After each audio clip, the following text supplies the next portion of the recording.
Welcome to master కి TV. కవిత liquor case మన ఛానల్లో ఉన్నటువంటి ఎవరైతే ప్రేక్షకులు చూస్తున్నారో వాళ్ళందరూ కూడా చాలా ఇంట్రెస్టింగ్గా చూస్తున్నటువంటి సబ్జెక్ట్ ఏదైతే ఉంది అంటే అది ఖచ్చితంగా ఢిల్లీ లిక్కర్ కేసే.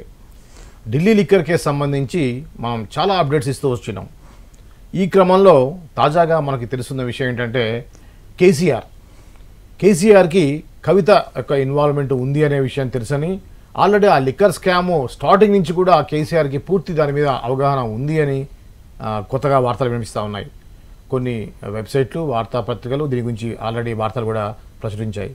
ఈ నేపథ్యంలో నిజానికి కేసీఆర్కి దాంట్లో ఉండే అవకాశం ఉందా, ఉంటే ఏ విధంగా ఉంది అనేటువంటి వివరాలు తెలియజేయడానికి మన స్టూడియోకి వచ్చారు దాసరి విజ్ఞాన్ గారు.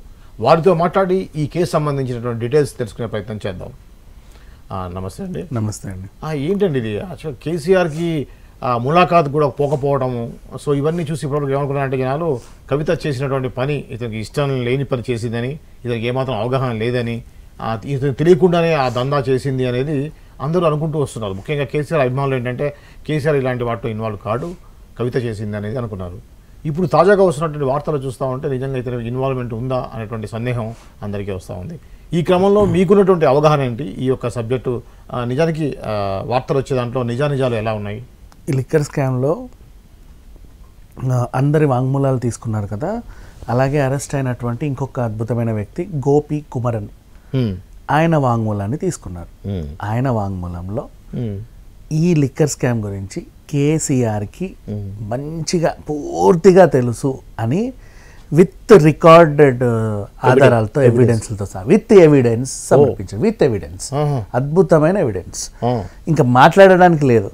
ఇట్లాంటి ఎవిడెన్స్లు వీళ్ళ దగ్గర ఉన్నాయి కాబట్టే ఈడీ స్పష్టంగా గట్టిగా చెప్తుంది ఈమెకు బెయిల్ ఇవ్వకండి అని.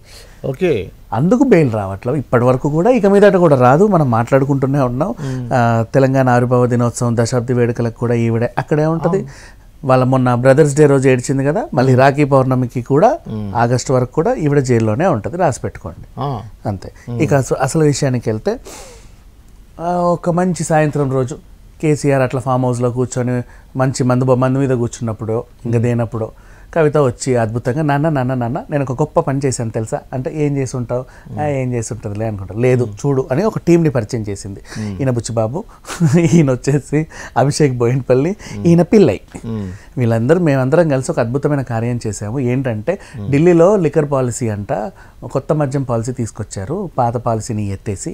దీనివల్ల చాలామంది అక్కడికి వెళ్ళి కొత్త కంపెనీలు పెరుస్తున్నారు. కేజ్రీవాల్ కూడా అనుకూలంగా ఉన్నాడు. ఈయన సమీర్ మహేంద్రని కలిస్తే నీకు అన్ని విషయాలు తెలుస్తాయి, ఇది అద్భుతమైన ప్యాకేజ్, మనకి బోర్డులని కోట్లు దండుకోవచ్చు. వీళ్ళకేమో కొన్ని ఇచ్చారంట, అందులో 5 నాకు ఇస్తానన్నారు.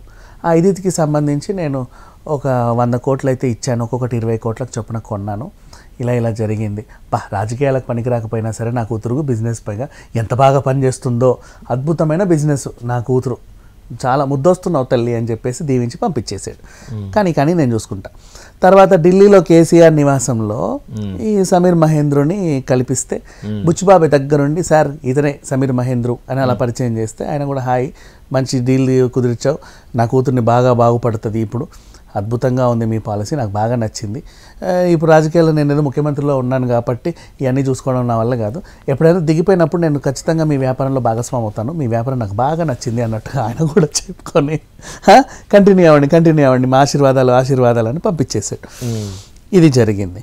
ఇలా జరిగింది అని గోపి కుమరన్ తన వాంగ్మూలంలో స్పష్టంగా రికార్డెడ్ ఎవిడెన్స్ సమర్పించేశాడు. And not only Gopi Kumaran, ఇలా అండ్ మన రాఘవ వీళ్ళు కూడా అప్రూవల్గా మారే బయటకు వచ్చారు, తిరుగుతున్నారు.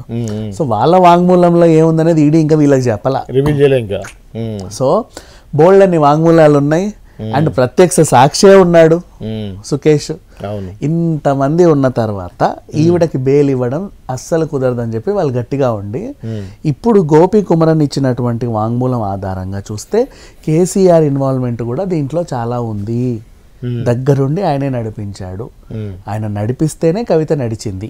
సరే ఆవిడేదో డీల్ అయితే తీసుకొచ్చింది, నా కూతురు చాలా గొప్ప పని చేసిందా, ఈయన కూడా భుజాలు తడుముకున్నాడు, నవ్వుకున్నాడు, ఆనందపడ్డాడు, రాత్రి అంతా మంచి ఫుల్ బాటిల్ తాగి ఎంజాయ్ చేశాడు ఫామ్ హౌస్లో చిందులు వేసుకుంటూ.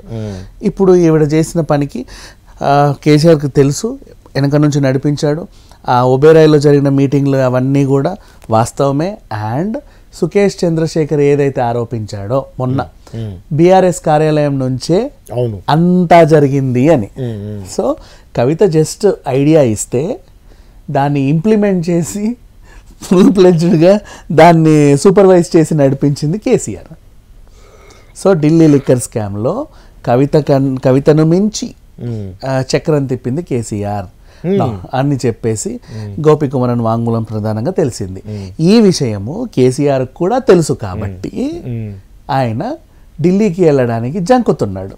ఎక్కడ ములాఖత్కి వెళ్తే అక్కడికక్కడ ఇట్లా పట్టుకొని తీసుకెళ్లి లోపలేసి ఇదిగో వాంగ్మూలం అంటారేమోనని ఎప్పుడు ఇక్కడిక్కడే పిచ్చి పిచ్చి బహిరంగ సభలన్నీ పెట్టుకుంటూ మొత్తం జనాలను ఎగేసుకుంటూ తిరుగుతున్నాడు.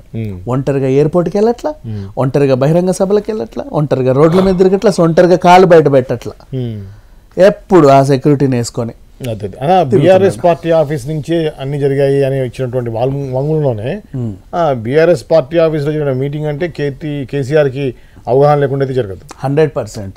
ఎందుకంటే అక్కడికి మంత్రులే రానిడినా, అవును మంత్రులే ఏదో ఎక్కడికో పోతున్నాం మేము అన్నట్టు వస్తారంట. ఎమ్మెల్యేలు అయితే అసలు వాళ్ళకి వాల్యూ కూడా లేదు. సరేటా అంటారంట గేట్ దగ్గర.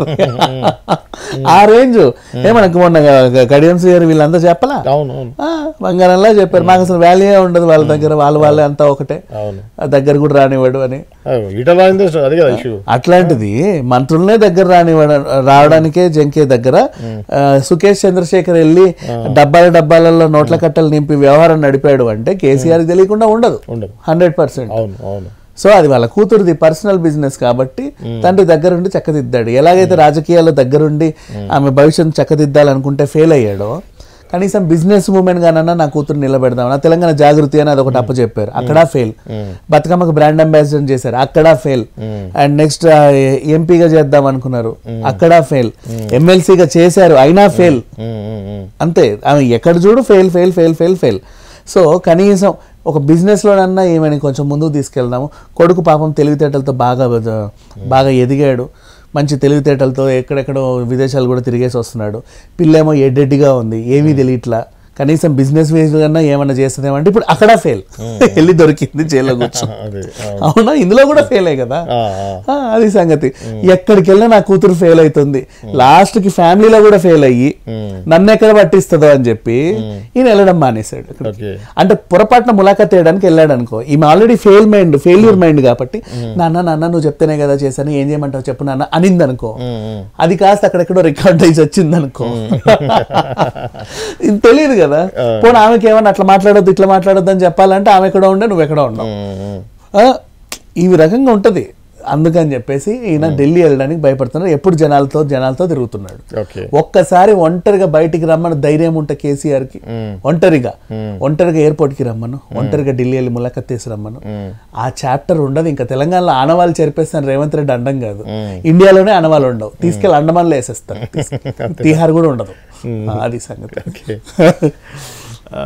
ఓకే, ఇది అండి ఏదైతే లిక్కర్ స్కామ్ ఉందో దానికి సంబంధించినటువంటి కేసీఆర్కి ఆల్రెడీ దీని మీద సమాచారం ఉంది అనేటువంటి ఏదైతే వివిధ పత్రికల్లో ఆర్థిక మాధ్యాల్లో సోషల్ మీడియాలో వస్తుందో దానికి సంబంధించినటువంటి డీటెయిల్స్ మరో అంశంతో మళ్ళీ కలుద్దాం. అంతవరకు చూస్తూనే ఉండండి మాస్టర్ కీ టీవీ.